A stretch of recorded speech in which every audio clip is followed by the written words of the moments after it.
The month of December is halfway done as Christmas is around the corner, and as usual, there are bustling releases, some of which I've waited a long time for, as well as a few surprises along the way. So let's talk about 10 best new mobile games releases of December 2023.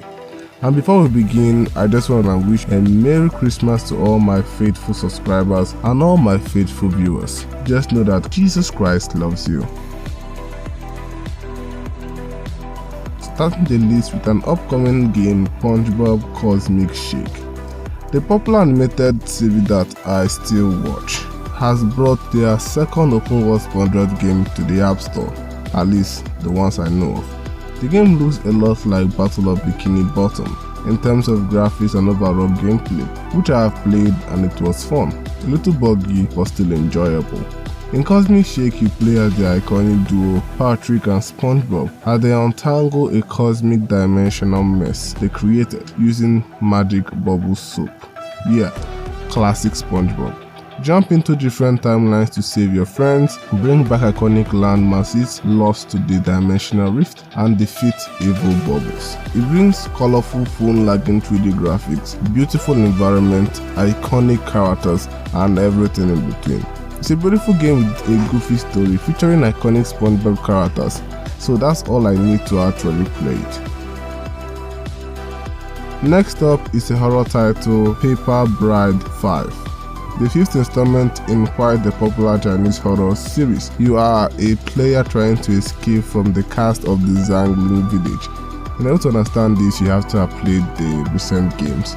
Solve puzzles bathed in deep Chinese folklore and terrifying jump scares with improved graphics and detailed environment. I will come clean, I am not a horror fan, and I don't have much to say about the game since I haven't played any of the games in the franchise, but the reviews and download speaks volume of it, so if you are into horror, you should try it out, but I would recommend checking the game serially. I never thought that chess and roguelike mechanics had anything in common to make a game with, but that's the premise of our game Ouroboros King, a chess roguelike with a massive popularity on the Steam and console community, having a way to tie down a great story, chess and roguelike mechanics. Players must free the kingdom of Thessalonia from the coven across different timelines, advance through a procedurally generated map, fight chess skirmishes, and improve your army with the novel chess pieces and relics. Discover synergies between pieces and relics to perfect your build and enjoy the depth of chess tactics. After beating the main story, replay it with extra difficulty options or fight in an endless gauntlet in Infinity mode. The game also features a practice mode that can be used for single device multiplayer. So there you have it, a roguelike for chess heads. Bug Hero Tower is next, and it looks great. I have played the Bug Hero games quite a while back, and it was crazy fun, and now implementing said mechanics into a tower defense seems very brilliant, because the main game felt quite similar since it was a kind of capture the flag scenario. Build turrets and defend your full stack from enemy hordes, control powerful heroes, unlock dozens of tower types, and craft your perfect defense. Master 10 Bug Heroes, each with their own unique style, abilities, and weapons. Scavenge for food and junk, build turrets, like I said before, level up your heroes and towers, equip upgrades, and defend against the enemy. It's a simple concept really, with RPG style progression, good graphics, and epic combat to really tie it all up together. Next up is Kingdom the Blood, an action RPG that mixes two weird concepts together, that being zombies and ancient Chinese warriors. Adapted from a popular Chinese series by the name Zombie-Fested Joseon. Hope I said that right. You play as a Chinese warrior tasked with mitigating a pandemic threat involving zombies. Still very much in its infancy, it began an open beta earlier this month. The game caught my attention thanks to its amazing, really good looking graphics, the Souls-like combat that often demands skills, and the interesting premise that makes it up the entire zombie apocalypse survival genre. In short, it's a pretty solid looking game. I'm quite interested in it, seeing that good Chinese games are quite hard to find. Most are often tailored to pay to win gacha, sacrificing any form of creativity and originality. Hello Neighbor Nicky's Dairies next. The stealth horror series isn't exactly new, so their new installment is quite sought after. Hello Neighbor, with its escape room and adaptive AI hunter, was well received, and Nicky's Diary expands much on the franchise, with a multitude of new puzzles to solve. The story follows Nicky's quest trying to expose the neighbor Mr. Patterson, solve intricate puzzles and utilize objects hidden throughout the environment, sneak past CCTV cameras, disable motion detectors around the doors, and improvise with multiple tools at your disposal. The adaptive AI makes each run really different, causing you to come up with new, better ways to uncover said secret. It's a great game, especially for horror fans.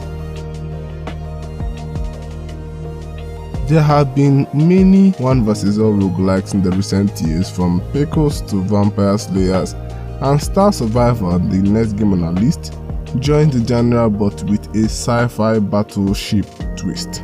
You play as the last human space fleet against an innumerable never-ending enemy. Carefully control your ship with Newtonian physics past the swarm of thousands of enemies. With each kill you gather resources that upgrade your ship and unlocks new secondary ships, increasing your abilities and survivability. If you've played games like Vampire Survivors or Pickle Pit, you won't find the mechanics too unfamiliar, but that doesn't mean it is less fun to play. Next up is Little Nightmares Mobile, arguably the most anticipated mobile horror title this year. The PC and console series is quite loved. Even horror disliking characters such as myself is still drawn to its grotesque masterpiece. Little Nightmares Mobile is the mobile port of the first game in the series, where you play as a girl simply known as Six as she tries to escape the Maw, a massive mysterious vessel filled with grotesque, obese, child-eating monsters. The game's storyline, creepy atmosphere, and intuitive, immersive puzzle-filled gameplay is quite loved among horror game fans. Hitman's Blood Money Reprisal is next. Quite a great game that for me popped out of nowhere. Blood Money Reprisal is the port of the 2006 game by the same name but with gameplay improvements such as instinct mode mechanic, which are from later games in the series. We've had a Hitman sniper game on this platform which is super interesting but wasn't open world, and Blood Money just hit that spot. Embark on daring missions to take out the shadowy conspiracy's little architects and employ every tool at your disposal to get the job done while keeping a low profile. Infiltrate, execute, and escape undetected. With good graphics, Hitman-style stealth gameplay, a sandbox mode, dozens of weapons, and stealth kill styles, yeah, you're going to be playing this one for a while.